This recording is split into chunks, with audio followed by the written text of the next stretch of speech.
ka-DIY, another table skirting design idea. So, unang-una lang gagawin natin dito ay magsisimula tayo sa center ng ating table. Ayan. So, ito yung center ng ating table. Ayan. So, measure lang tayo. Dapat yung gitna is naka number 5. So, meron tayong 10 inches. Then, ihati-hatiin natin by 2 yung ating 10 inches sa center ng ating table. Dito naman sa side, sa left side ay magme-measure tayo ng 3 inches para sa space ng ating diamond. So, space natin yung 3 inches. Pagkatapos ng space na 3 inches, magme-measure ulit tayo ng 8 inches para sa ating box pleats. Ayan. So, dapat 8 inches kasunod sa 3 inches. Ayan.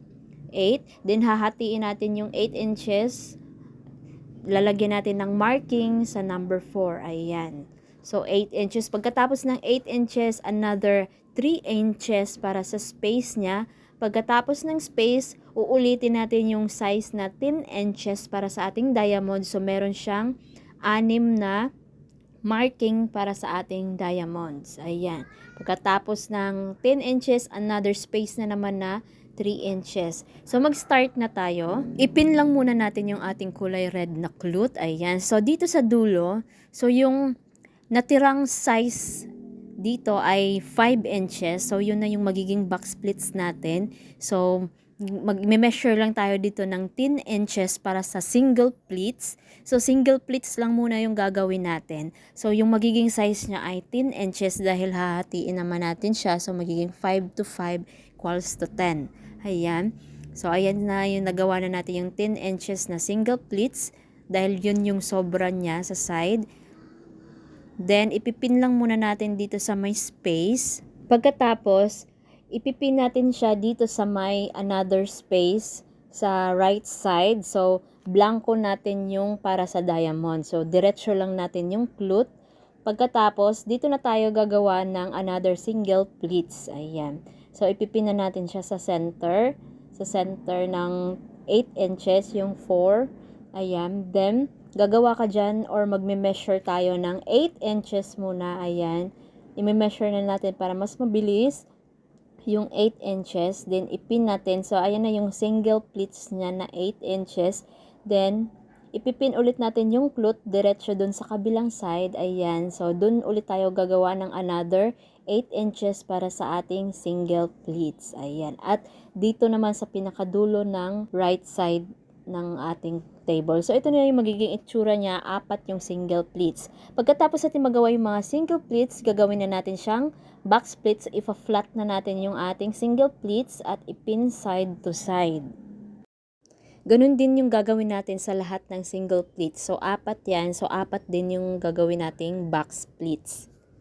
So, ito na yung magiging itsura niya. So, next naman ay mag-i-insert na tayo ng clute, another color. So, ang gamit natin dito ay apple green. So, dito na tayo para sa ating diamond. So, yung 10 inches natin na dinivide natin into 2 inches kada marking. So, meron tayong 6 na marking. Kada marking gagawa tayo ng double pleats, 2 pleats. Then, ang size ng pleats natin ay 3 inches. Dapat sasagad siya doon sa ating box pleats. Ayan, dapat nakasagad siya. So, double pleats yung gagawin natin, kada marking. Ayan.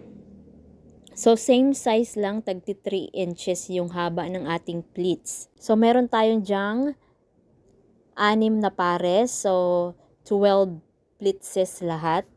So, yung sobrang clute, ilalagay lang natin sa likod ng ating mga pleatses. So, ang size pala ng clute na ginamit natin dito ay 3 yards para sa apple green natin na color. So, ayan. So, ang next naman natin gagawin, dito sa ating pleats, magme-measure lang tayo ng 4 inches bago tayo mag-pin. Ayan. So, ipipin lang natin lahat by pair. Same size, 4 inches, 4 inches bago mag-pin. Pagkatapos, yung side, yung pinaka-last, ipipin natin dun sa tabi ng ating box pleats. Ganun din dito sa kabilang side. Ayan. Pagkatapos, magme-measure ulit tayo pababa ng 3 inches at ipipin natin yung side to side ng kada pleats. Ayan. At ipipin na rin natin dito sa dulo sa may box pleats natin para continue yung ating pagka-diamonds. So, ipipin natin siya sa side ng ating box pleats. Ayan. Pabaliktad lang yung pin natin.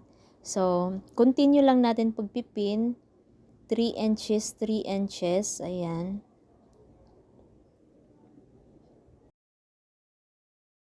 Ganun din yung size pababa at magfo-form na siya ng diamond.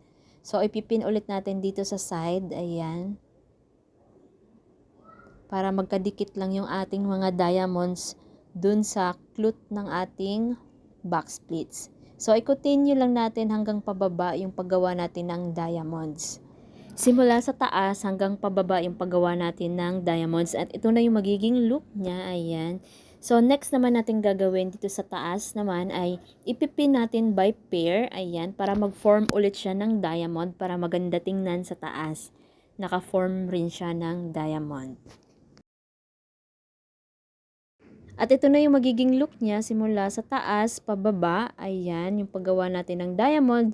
Next naman, yung gagawin na naman natin ay sa center at sa right side. At ito na yung magiging look niya. Ayan, so tapos na natin nagawa yung center at right side. So, complete na yung ating triple diamond. So, yan yung sa kanyang side. Napakaganda tignan mga ka-DIY. Yung size na nagamit nating clut dito sa ating design, sa red natin ay nasa 6 to 7 yards. Sobra na yung 7 yards sa 2 meters na table. Then, sa green naman, tatlong tigti 3 yards. 3 yards sa left, 3 yards center, 3 yards din ang right. Bali, 9 yards siya. Pinutol-putol lang natin into 3 yards. Pwede rin natin siyang dagdagan pa sa top niya. Lagyan natin ng single rose fold on top or rose line on top. Ayan. So, ito na yung magiging final look niya with rose fold on top. Perfect na perfect siya sa kahit anong okasyon, lalo na ngayong Christmas dahil yung color natin ay red and green for Christmas. Pwede rin siya sa kahit ano, palitan mo lang yung color combination kung ano yung motif ng inyong okasyon. Don't forget to like, subscribe, at follow and share this video. Maraming salamat!